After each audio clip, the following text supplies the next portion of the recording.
My name is Ron. Nice to meet you. Yeah, normally when you greet someone, talking back again, right? Maybe I'm old-fashioned, but anyway. So welcome here. And so first, I guess, how we'll get started is we'll just start off with just explaining about a couple of the classes that I'm teaching.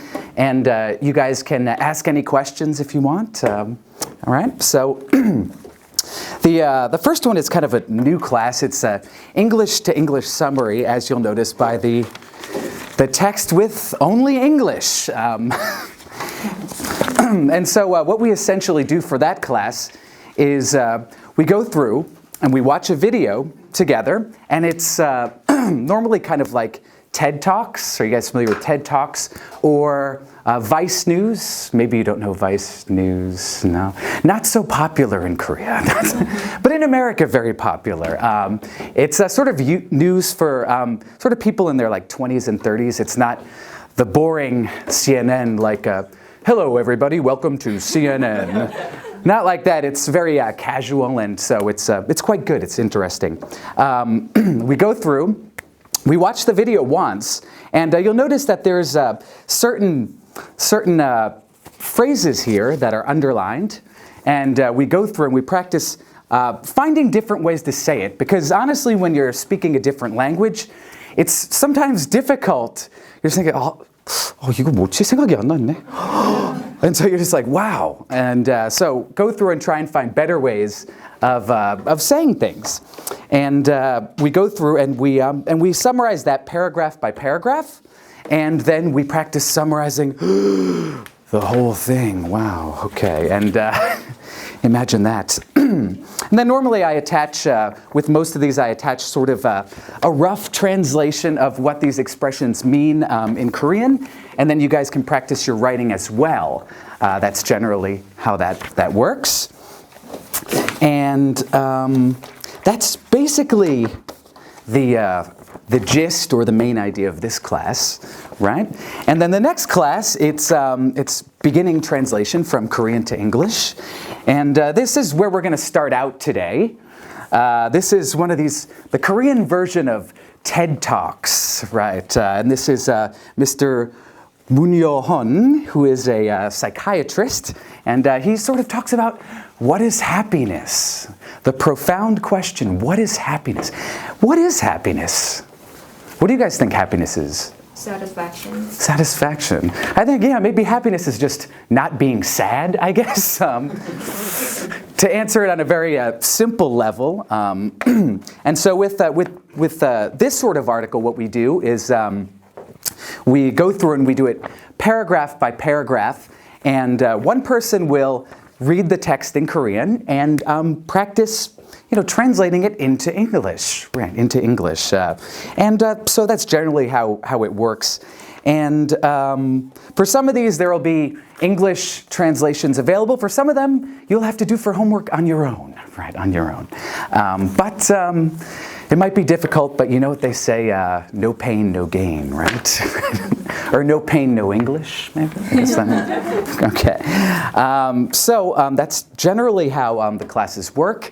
And as always, you guys can provide sort of your own summaries or translations of these and send them to me, and I will be happy to correct them for you, right? So any questions about any of these two classes so far? Okay, so shall we start off with the meaning of happiness? Oh, such a profound question. I guess we'll start off there, and there is a video with this. Normally for the beginning translation class, we don't necessarily watch videos. It's mostly articles, but this is a special class, so we have a special video. So let's take a look, and then we'll get to practicing our translation in a minute.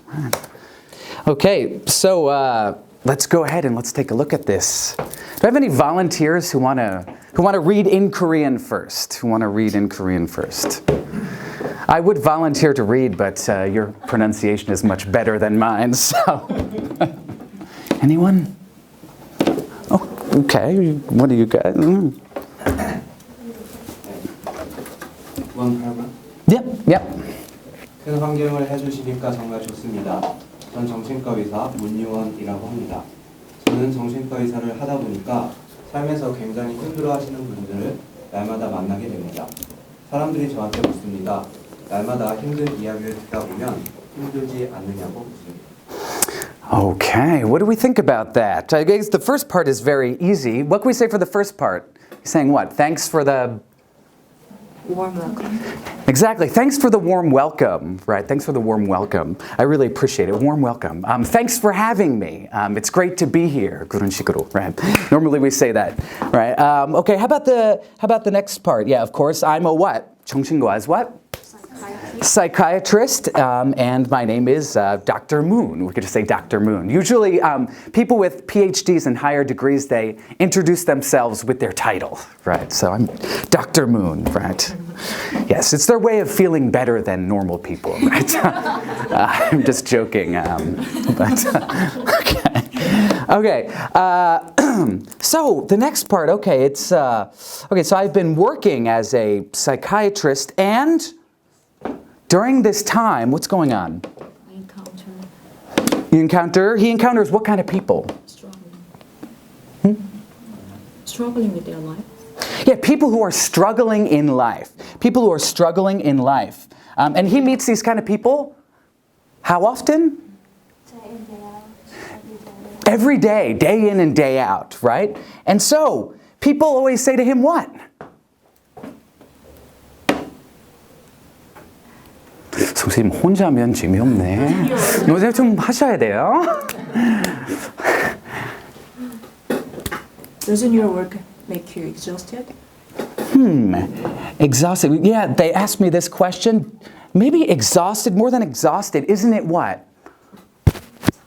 Tough, or isn't it hard on you? Or don't you feel maybe a lot of pressure? Right. Doesn't it put a lot of pressure on you? Right. Because you hear what every day? People's? Rather than more, we need a stronger word than concern. What? Struggles, right? Struggles or conflicts, or I guess we could use problems, maybe problems. Problems would work as well, right? Okay, and a volunteer for this, who would read the second part? Okay. 하지만 저는 제 직업에 대한 만족도가 굉장히 높습니다. 왜냐하면 그분들이 매일 와서 힘들다는 이야기만 하신다면 제 스스로가 불행하다는 느낌을 지울 수가 없겠지만 그분들이 점점 자기 자신을 사랑하게 되고 삶의 행복을 받아들이는 과정들을 함께하고 있기 때문에 제 스스로가 행복한 느낌들을 갖고 있습니다. Okay, would you like to give it a shot? I'm quite satisfied with my job. And? Because if they come to visit me saying about their struggles every day, I can help but feel unhappy with my life. But I can also see them become happier and happier. So I'm happy to see them. All right. Good. Okay. Let's take a look at that a little bit more exactly. So, all right. I'm quite satisfied. We don't necessarily, it says, 만족도. We don't necessarily have to say, satisfaction levels. We don't often use that word, especially not in, in formal speech. So I'm quite satisfied with my job. That was very good. I'm quite satisfied with my job and my work. And those people, they come to me every day, and they tell me about all their problems. Now, of course, I could feel what? Unhappy by this. If I chose to, I could feel unhappy by just listening to that. I think he means it that way because it depends on how you think about something, right? And so he's saying, well, I could feel unhappy by this, but if I could teach those people to what? How to love themselves. Exactly. How to love themselves and how to, and I can see them what? Together, if I can see them what? Making progress in their lives to be what? happier, right? Making progress in their lives to be happier. Then that brings me what? It brings me happiness. It brings me a sense of happiness or satisfaction to my life as well. Right, good. Okay, do we have any other brave souls who want to read the next one? Right. On a scale, normally rather than saying quantify, what would you rate yourself on a scale from 1 to 10? Right. With 1 being what? Very unhappy. 5 being not happy, but not unhappy either. And then 10 being what? Completely satisfied. Completely satisfied. So if you were to rate how happy you've been over the past 3 months, how many points would you give yourself? My students and I work on very tiny robots. Now you can think of these as robotic versions of something that you're all very familiar with, an ant. Right? We all know that ants and other insects at this size scale can do some pretty incredible things. So what we'll do is, and I want to know how many of you guys, what did you catch from what was said so far? Would anyone be willing to share what you caught so far from the talk? Did you catch anything? No. No. I think the only thing I hear now is cockroaches as well. Okay. All right. I'll go ahead and we'll do this paragraph by paragraph. Well, let's do it in 2-paragraph forms, right? So let me go ahead and read the first 2 paragraphs. None of us are, scientists who make tiny robots. So we just, in your own words. Anybody? My students and I, we work on robots in a lab. And what we do is we've seen insects in nature do lots of amazing things, especially ants, who can lift, a tremendous amount of weight compared with their own body weight as well. And we've all seen them steal something from us before in the past. But the interesting thing about this is, how do we make little tiny robots that have the same functions as ants and can perform at the same level as them as well? This presents challenges, but if we could do that and have these little robots work together, how great would that be? Okay. Something like that. Oh, no. No.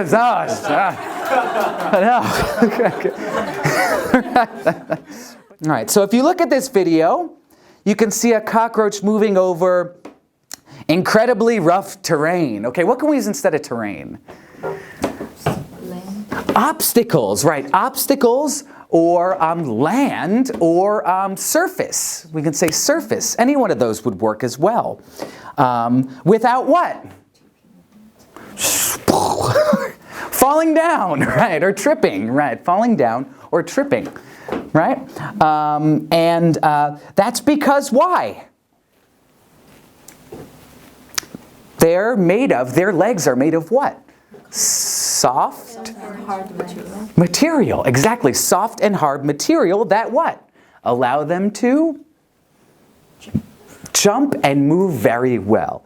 Like, for example, in my car, I don't have any spare tires on board. Right, so I don't have any spare tires in my car. Okay, it says robust. Normally, like when we think of robust, we think of like fat or something like that. But here it means what? Strong. Yes, strong or durable, right? It's very durable would be a good word. So it's very durable and, of course it survives quite well until we lose it because it's very tiny. Instead of that, what can we say? It doesn't break. It doesn't break. The end. Right. Okay. Good. No. Thank you very much, and I hope to see you in class later. Thank you. Thank you.